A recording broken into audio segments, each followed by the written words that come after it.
আসসালামু আলাইকুম আমার সুপ্রিয় দর্শক শ্রোতা আমি মোয়াজ্জেমউদ্দিন সেন্টু আমার পিসফুল লাইফ টিভির আজকের ভিডিও টু ওয়ে স্ট্রিট ওয়ালি ইমরান আয়াত 31 থেকে 36-এ আপনাদের সবাইকে আমার হৃদয়ের উষ্ণ আন্তরিক স্বাগত এবং শুভেচ্ছা জানাচ্ছি। আশা করি আপনারা সবাই ভালো আছেন পৃথিবীর যেখানেই থাকুন না কেন। সবার আগে দেখা যাক টু ওয়ে স্ট্রিট বলতে আসলে তারা কি বোঝাতে চায়। তারা মানে পশ্চিমা বিশ্ব। A give and take policy refers to an approach that believes in fair exchange. That means giving something in exchange for taking something, or in approach that believes in fair or in taking something in exchange for giving something.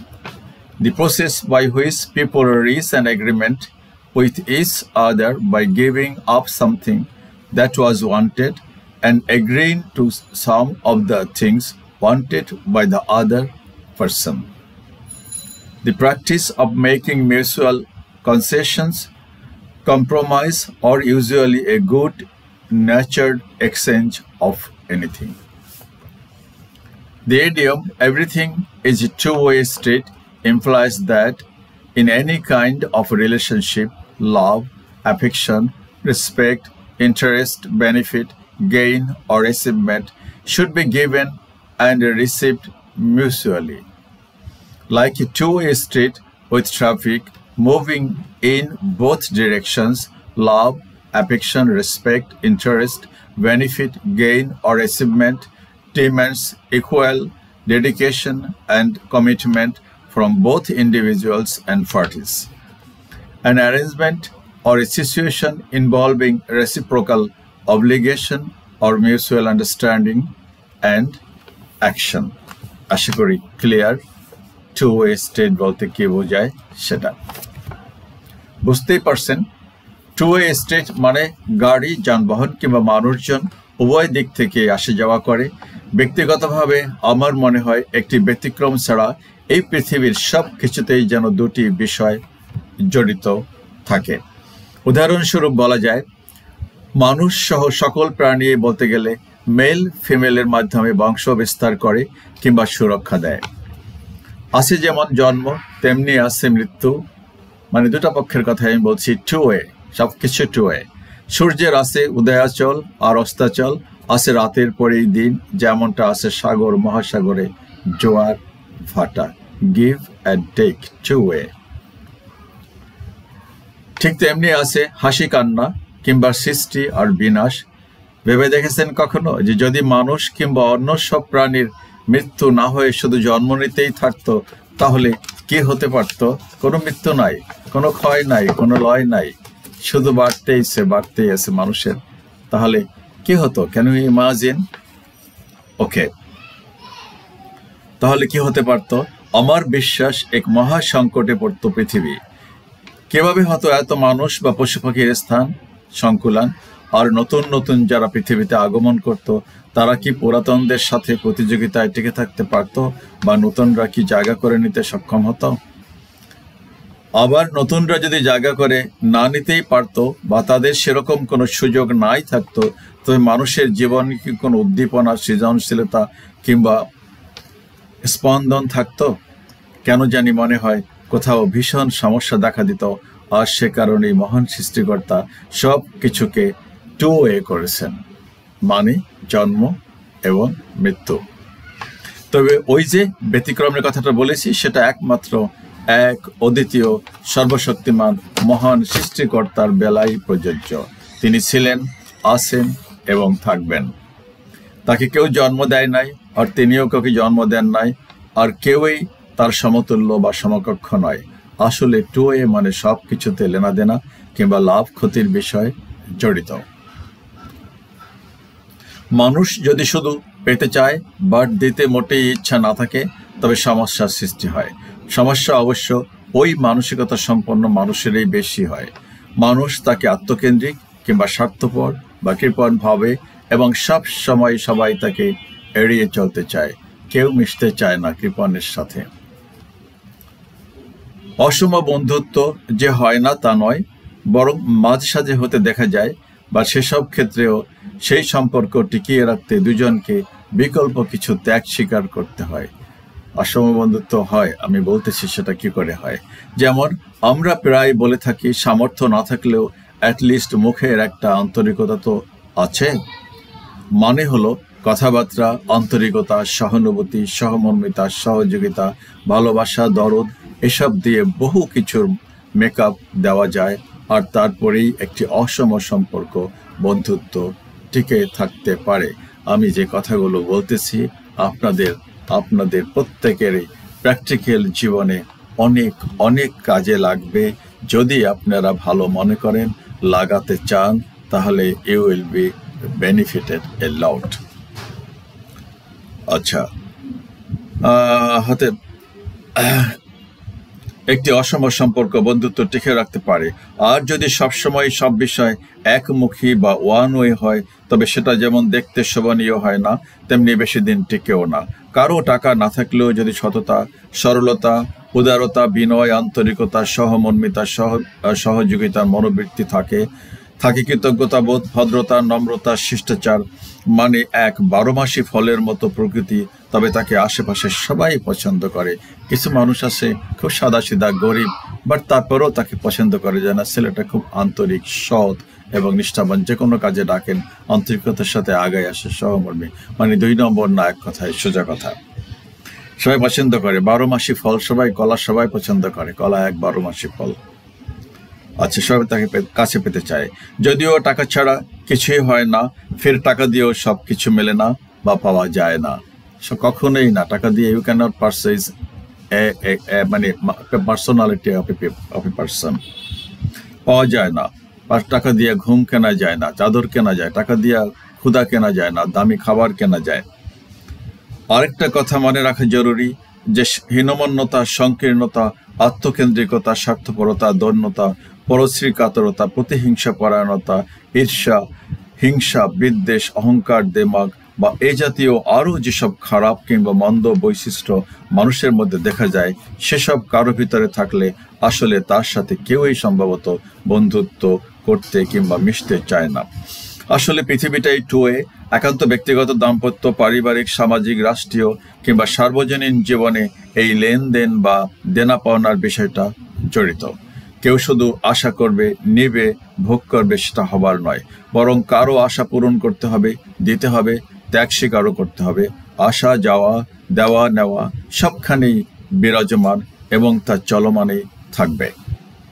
এবার পরম দয়ালু আর নিরতিশয় করুণার আধার মহান আল্লাহর নামে শুরু করছি আজকের মূল আলোচনা, সূরা আলে ইমরানের আয়াত 31 থেকে 36। আশা করি গিভ অ্যান্ড টেক বা টু ওয়ে স্টেটের সারমর্মটা বোঝাতে পেরেছি। আয়াত 31, আপনি বলে দিন, যদি তোমরা সত্যিই আল্লাহকে ভালোবাসো, তাহলে আমাকে অনুসরণ করো। আল্লাহ তোমাদেরকে ভালোবাসবেন এবং তোমাদের পাপসমূহ ক্ষমা করে দেবেন। আল্লাহ অত্যন্ত ক্ষমাশীল এবং পরম দয়ালু। সুপ্রিয় দর্শক শ্রোতা, সত্যি কথা বলতে কি, আমার আজকের এই ভিডিওর নামকরণ এই 31 নম্বর আয়াতকে কেন্দ্র করেই।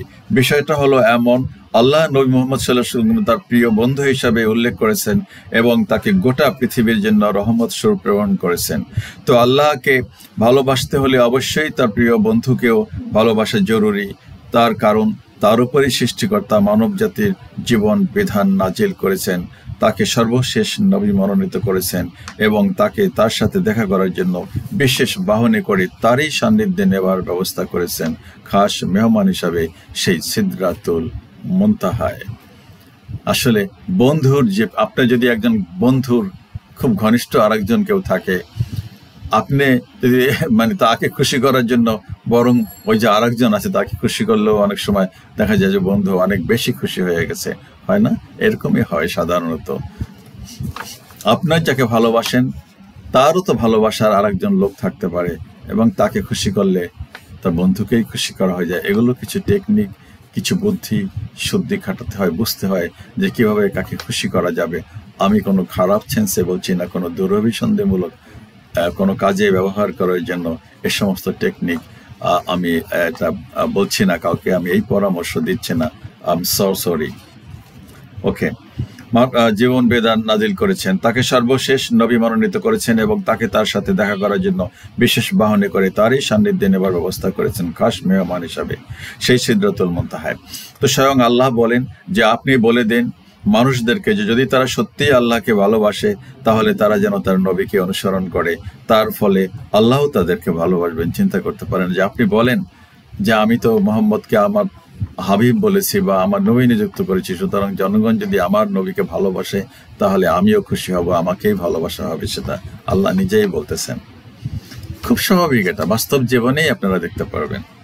আপনার মা একজন মহিলাকে মনে করেন ভালোবাসেন, সে চাচি হোক, আপনার চাচি মানে মায়ের ননদ, যা বা যেই হোক না কেন, সো আপনি দেখবেন তাকেও আপনি মায়ের মতনই করবেন, শ্রদ্ধা করবেন, ভক্তি করবেন, ভালোবাসবেন, এটাই স্বাভাবিক। মা সে তাতেই খুশি।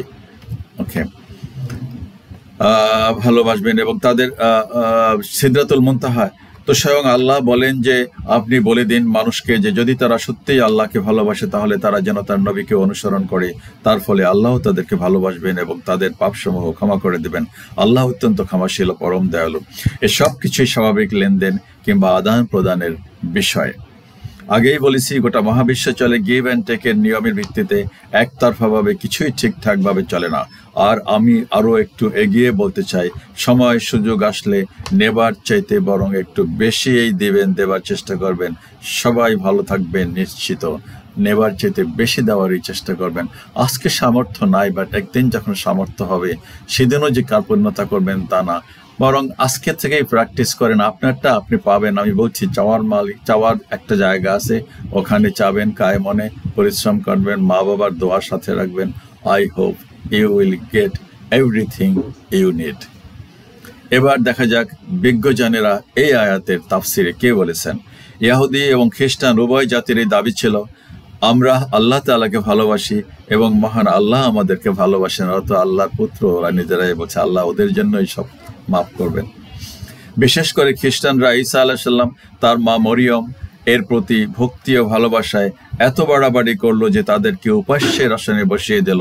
আর এটাও তারা এই মনে করে করত যে এর দ্বারা তারা আল্লাহর নৈকট্য এবং তার সন্তুষ্টি ভালোবাসা লাভে ধন্য হতে পারে। সম্পূর্ণ ভুল ধারণা।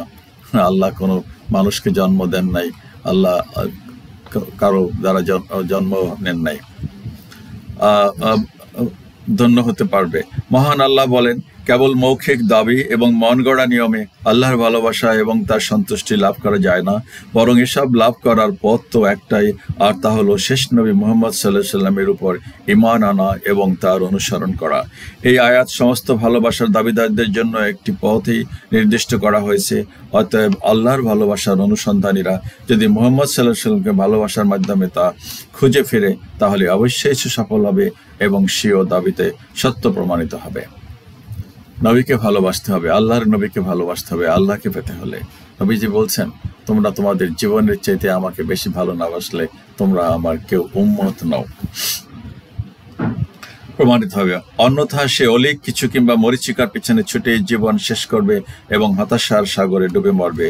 নবী করিম সাল্লাল্লাহু আলাইহি সাল্লামের উক্তিও হলো, যে ব্যক্তি এমন কোনো কাজ করলো যে কাজের নির্দেশ আমি দেইনি, তার সে কাজ প্রত্যাখ্যাত, অর্থাৎ রাসূল সাল্লাল্লাহু আলাইহি সাল্লামের প্রদর্শিত তরিকা বহির্ভূত আমল প্রত্যাখ্যান হবে তথা আল্লাহর দরবারে কবুল হবে না।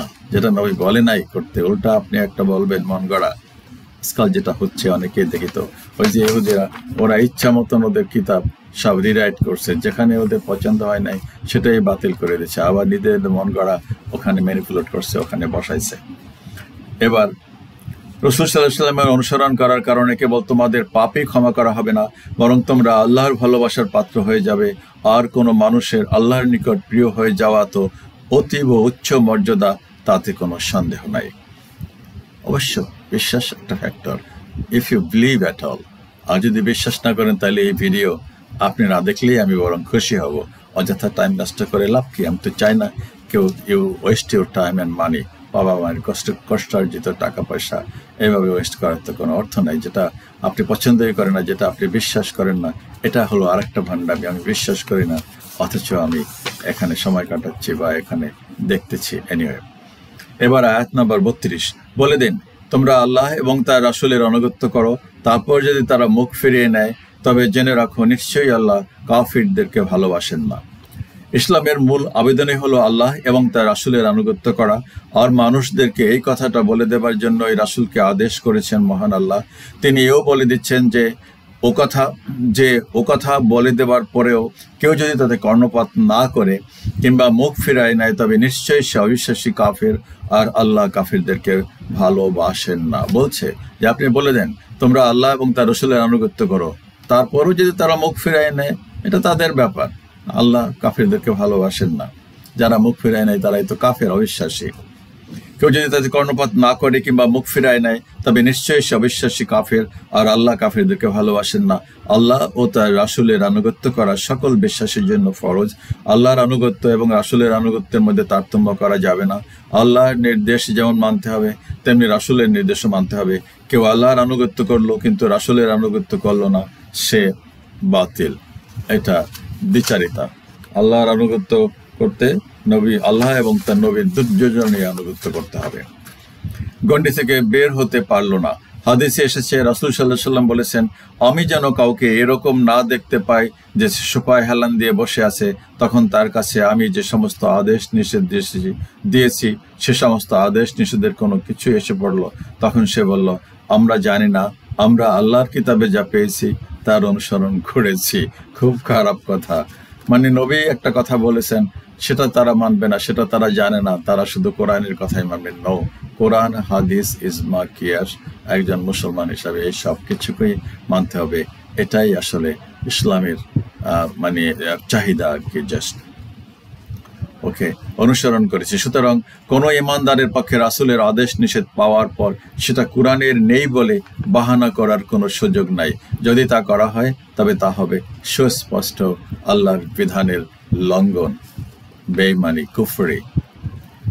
তৃতীয় মতামত হলো এই আয়াতে আল্লাহর আনুগত্য করার সাথে সাথে রাসূল সাল্লাল্লাহু আলাইহি ওয়াসাল্লামের অনুসরণ করার প্রতিও পুনরায় তাগিদ করে একথা পরিষ্কার করে দেওয়া হয়েছে যে মুক্তির পথ হলো কোরআন হাদিসের অনুসরণ করা, আর এ থেকে বিমুখ হলে তা হবে কুফরি, এবং এমন কুফরিতে নিমজ্জিত কাফিরদেরকে আল্লাহ পছন্দ করেন না। তাতে তারা আল্লাহর ভালোবাসা ও তার নৈকট্য লাভের যতই দাবি করুক না কেন, এই আয়াতে তাদেরকে সতর্ক করা হয়েছে যারা হাদিসের অনুসরণকে জরুরি মনে করে না। আয়াত নম্বর 33, নিশ্চয়ই আল্লাহ আদম আর নূহকে এবং ইব্রাহিমের ও ইমরানের পরিবারকে মনোনীত করেছেন বিশ্বাসের জন্য। নবীদের বংশে ইমরান নামে দুজনের আবির্ভাব ঘটেছিল। দুজন Imran, there is two Imran. একজন হলেন মুসা আলাইহিসসালাম এবং হারুন আলাইহিসসালামের পিতা, এবং দ্বিতীয়জন হলেন বিবি মরিয়ম আলাইহিসসালামের পিতা। অধিকাংশ মুফাসসিরগণের নিকট এই আয়াতে দ্বিতীয় ইমরানকে অর্থাৎ বিবি মরিয়মের বাবাকে বোঝানো হয়েছে, এবং বিবি মরিয়মের পুত্র ঈসা আলাইহিসসালামের কারণে এই বংশ উচ্চ মর্যাদা লাভ করেছে। এই আয়াতে মহান আল্লাহ ইমরানের বংশ ছাড়াও আরও 3টি এমন বংশের কথা উল্লেখ করেছেন যাদেরকে তিনি তাদের যুগে শ্রেষ্ঠত্ব দান করেছিলেন। এদের মধ্যে প্রথম হলেন আদম আলাইহিসসালাম। তাকে তিনি নিজ হাতে সৃষ্টি করে তার মধ্যে স্বীয় রূহ সঞ্চার করেন এবং ফেরেশতা দ্বারা তাকে সিজদা করান। সকল জিনিসের নাম তাকে শিখিয়ে জ্ঞানী করেন এবং তাকে জান্নাতে বাসস্থান দান করেন। অতঃপর তাকে সেখান থেকে পৃথিবীতে প্রেরণ করা হয়। দ্বিতীয়জন হলেন নূহ আলাইহিসসালাম। তাকে এমন সময় নবী করে প্রেরণ করেন যখন মানুষ আল্লাহকে বাদ দিয়ে মূর্তি সমূহকে উপাস্য বানিয়ে নিয়েছিল। তাকে তিনি সুদীর্ঘ আয়ু দান করেছিলেন। তিনি তার জাতির মাঝে 950 বছর দিনের দাওয়াত দেন, কিন্তু অল্প কিছু লোক ছাড়া কেউ তার প্রতি ঈমান আনেনি। শেষে তার বরদোয়ায় ঈমানদার লোকগুলোকে ব্যতীত সমস্ত লোককে ডুবিয়ে ধ্বংস করে দেওয়া হয়। নূহের কিস্তি, যেটা আপনারা সবাই জানেন, কিস্তিতে কিছু উঠায় এনেছিলেন প্রাণীর জোড়া জোড়া, এবং তার অনুসারী লোকদেরকে, বাকি সবগুলোকে তুফানে একেবারে ওয়াশ আউট, হোয়াইট ওয়াশ। ওকে, ঈমান আনেনি। শেষে তার বদদোয়ায় ঈমানদার লোকগুলো ব্যতীত সমস্ত লোককে ডুবিয়ে ধ্বংস করে দেওয়া হয়। তৃতীয় নবী ইব্রাহিম আলাইহিসসালামের বংশ যে বৈশিষ্ট্য লাভে ধন্য হয়েছিল তা হলো মহান আল্লাহ পর্যায়ক্রমে তার বংশ থেকে নবী ও বাদশাহ প্রেরণ করেন। বলা বাহুল্য অধিকাংশ নবী তারই বংশ থেকে প্রেরিত হয়েছিলেন। এমনকি বিশ্বের শ্রেষ্ঠ নবী মুহাম্মদ সাল্লাল্লাহু আলাইহি ওয়াসাল্লাম ছিলেন তার পুত্র ইসমাইল আলাইহিসসালামের বংশধর। আয়াত নাম্বার 34। তারা একে অপরের বংশধর কিংবা সন্তান, আর আল্লাহ সর্বশ্রোতা ও সর্বজ্ঞ। গোটা মানব জাতি তো এক আদম এবং বিবি হাওয়া আলাইহিসসালামের সন্তান এবং বংশ পরম্পরা, আর সব নবী রাসূলগণ তাই। আর আল্লাহ সব সময় সর্বশ্রোতা এবং সকল বিষয় জ্ঞাত। আয়াত নাম্বার 35। স্মরণ করো যখন ইমরানের স্ত্রী বলেছিল, হে আমার রব, আমার গর্ভে যা আছে আমি তা শতভাগ আন্তরিকতার সাথে আপনার জন্য মানত করলাম, অতএব আপনি আমার মানতকে কবুল ও মঞ্জুর করুন, নিশ্চয়ই আপনি সব শোনেন এবং সব জানেন। বিবি মরিয়ম আলাইহিসসালাম মানে নবী ঈসা আলাইহিসসালামের মা, এর পিতার নাম ছিল ইমরান। মরিয়ম আলাইহিসসালামের মায়ের নাম ইমরান, মরিয়মের সন্তান ঈসা আলাইহিসসালাম, এবং মায়ের নাম ছিল বিবি হান্না কিংবা হাসনা। ইমরান আলাইহিসসালাম পবিত্র মসজিদ বাইতুল মুকাদ্দাসের ইমাম ছিলেন। বার্ধক্যে পৌঁছালেও এই দম্পতির কোনো সন্তান ছিল না, তাই তারা দিন রাত মহান আল্লাহর কাছে একটি সন্তান কামনা করতেন। একসময় বিবি হান্নার সন্তান সম্ভব হলে, কাহিনী অনেক লম্বা, আমি সেদিকে যাচ্ছি না, অতি সংক্ষেপে এখানে বলছি। হলে নিয়ত কিংবা মনস্থির করে বলেন যে তিনি তার গর্ভে যা আছে তাকে আল্লাহর সেবায় নিবেদন করবেন, মানে বাইতুল মুকাদ্দাসের খেদমতে দান করে দেবেন। সে সময় অমন করার নিয়ম প্রচলিত ছিল। যথাসময়ে বিবি হান্না একটি কন্যা সন্তান প্রসব করেন। স্বাভাবিকভাবেই স্বামী স্ত্রী উভয় বিষণ্ণ হলেন, কারণ কন্যা সন্তান কিভাবে মসজিদের খেদমত করবে। একটা মহামুসিবত না হয়েছে তো কন্যা, ছেলে হলে তো ওখানে খাদেম হিসাবে নিয়োগ দিতে পারতো বা দানই করে দিতে চাইছিল। উনি তো বলছে আমি মসজিদে, সে সময় এখনো অনেক লোকই মসজিদে নিশ্চয় স্বেচ্ছায় পরিশ্রম করে, স্বেচ্ছায় কাজ দেয়। করবেন তা স্থির কি করবেন তা স্থির করতে না পেরে বিবি হান্না বলেছিলেন, হে রব, আমি তো কন্যা সন্তান প্রসব করেছি। উনি যখন দেখলেন কন্যা, তখন বলছে, আল্লাহ, আমি তো কন্যা সন্তান প্রসব করেছি, আমি কি করে তাকে মসজিদের খেদমতে আমি দেব? নিজের কাছে একটা দ্বিধা সংশয় প্রশ্ন দেখা দিয়েছে। পরবর্তীতে মানত অনুসারে বিশেষ ব্যবস্থায় সেই কন্যা সন্তানকেই উপাসনালয়ের জন্য নির্দিষ্ট করে দেন এবং সেখানে ফেরেশতা জিবরাইল আলাইহিস সালামের আগমন ঘটে। কাহিনী আরো অনেক বড়, আর কি, যাই বড় হয়েছে। এর ভেতরে ওখানে আসমান থেকে আল্লাহর তরফ থেকে খাবার আসতো, তালামারাত হয়ে যেত। ওনার আর কি, জাস্ট যে মসজিদের ছিল একজন ইমাম, আর কি, যাই হোক, মানত অনুসারে বিশেষ ব্যবস্থায় সেই কন্যা সন্তানকে উপাসনালয়ের জন্য নির্দিষ্ট করে দেন এবং সেখানে ফেরেশতা জিবরাইল আলাইহিস সালামের আগমন ঘটে। বিবি মরিয়ম অলৌকিকভাবে গর্ভবতী হন। মসজিদ থেকে নানা অপবাদে বিতাড়িত হয়ে এক নির্জন পরিত্যক্ত আস্তাবলে সন্তান নবী ঈসা আলাইহিস সালামকে প্রসব করেন, ইত্যাদি ইত্যাদি। সব ঘটনা অনেক লম্বা, সে বিষয়ে আশা করি কম বেশি সব মুসলমান কিছু না কিছু জানেন বা শুনে থাকবেন। মোদ্দা কথা, নবী জাকারিয়া আলাইহিস সালাম এবং বিবি হান্নার আশা শতভাগই মহান আল্লাহ পূরণ করেন। বরং বলা যায় যে তারা যতটা না আশা করেছিলেন তার চাইতে শতগুণ বেশি তারা পেয়েছেন, কারণ তাদের কন্যা এক জগৎ বিখ্যাত নবীর সম্মানিত মা হয়েছিলেন। আল্লাহ চাইলে যা খুশি তাই করতে পারেন, এই ঘটনা তারই একটি দৃষ্টান্ত। আর আল্লাহর কাছে গায় মনে কিছু চাইলে আল্লাহ কাউকেই বিমুখ করেন না, তারও একটা জ্বলন্ত উদাহরণ এই ঘটনা। আয়াত নম্বর 36। তারপর সে যখন তাকে প্রসব করলো তখন সে বলল, হে আমার রব, আমি তো এক কন্যা সন্তান প্রসব করেছি। আসলে সে যা প্রসব করেছে সে সম্পর্কে আল্লাহ ভালোই অবগত আছেন। যে পুত্র সন্তান সে কামনা করেছিল সে এই কন্যা সন্তানের সমতুল্য নয়, বরং আমি তার নাম রেখেছি মরিয়ম। সে আরও বলেছিল, আর নিশ্চয়ই আমি তাকে ও তার সন্তানদেরকে বিতাড়িত শয়তান থেকে আপনার মানে মহান আল্লাহর আশ্রয় সুপর্দ করছি। আগের আয়াতের রেশ ধরেই এই আয়াত নাজিল হয়। বিবি হান্না আক্ষেপ করেছিল কন্যা সন্তান প্রসব করার কারণে, কিন্তু মহান আল্লাহ তো ইচ্ছা ছিল আরও ভালো কিছু উপহার দেবার তার প্রতি নিবেদিত এক বৃদ্ধ দম্পতির জন্য। তাই তিনি জানিয়ে দেন যে যেমন পুত্র সন্তান তারা কামনা করেছিল, এ কন্যা সন্তান তার চাইতে বেশি বরকতময় এবং কল্যাণকর তাদের জন্য। আর মহান আল্লাহর ইশারায় তার নামকরণ করা হয় মরিয়ম, যা নিশ্চয়ই একটি বরকতময় নাম। এবং বিবি হান্না তার কন্যার সব রকমের বালা মুসিবত থেকে তাকে রক্ষার জন্য মহান আল্লাহর কাছেই তাকে সুপর্দ করেন এবং সব সমস্যা, বাধা বিপত্তি, নিন্দা, অপবাদকে মোকাবেলা করে শেষ পর্যন্ত তার কন্যা মানে বিবি মরিয়ম পৃথিবীর এক মহান নবীর সম্মানিত মাই হয়ে রইলেন, যার কথা পবিত্র কোরআনে ৭০ বার উচ্চারিত হয়েছে মরিয়মের কথা। তাকে সর্বকালের সর্বশ্রেষ্ঠ মহিলা হিসাবে সম্মানিত করা হয়েছে এবং তার নামে একটি সূরাও নাজিল করা হয়। আমার সুপ্রিয় দর্শক শ্রোতা, আজকের মতো বিদায়ের আগে শুধু এই আবেদন রাখতে চাই, যদি কিছু চাওয়ার থাকে তবে নীরবে নিভৃতে মহান আল্লাহর কাছে ভিক্ষার হাত বাড়ানোই উত্তম, এই পৃথিবীর কারো কাছে হাত না পেতে। কারণ পৃথিবীর রাজা বাদশাহ সবাই ফকির, তাদের কারো কিছু দেবার নাই, বরং তারাই বড় অভাবী। আর ওই যে গিভ অ্যান্ড টেকের বিষয়টা মনে রেখে নিজের হাতকে সবসময় উপরে রাখার চেষ্টা করেন, নিচে নয়। আল্লাহ তাআলা নিচের হাতকে পছন্দ করেন না, বরং উপরের হাতকেই পছন্দ করেন। নবীও বলছেন, তোমরা ভিক্ষাবৃত্তি করো না, বরং কাজ করে খাও, দিতে শিখো। উপরের হাত রাখার চেষ্টা করলে জীবনের শেষ হিসাবের খাতায় বহু কিছু জমা থাকবে, যা কঠিন দিনে কাজে আসবে। কিছুই হারাবেন না, আর সেদিন হাহুতাশ করতে কিংবা বুক চাপড়াতেও হবে না ইনশাআল্লাহ। আপনাদের সকলেরই মুক্তি, সাফল্য, আয়, উন্নতি, সুখ, শান্তি, সুস্থ দীর্ঘ জীবন কামনা করে আজকের মতন এই ভিডিও এখানেই শেষ করছি। আল্লাহ হাফেজ, দেখা হবে পরবর্তী ভিডিওতে ইনশাআল্লাহ।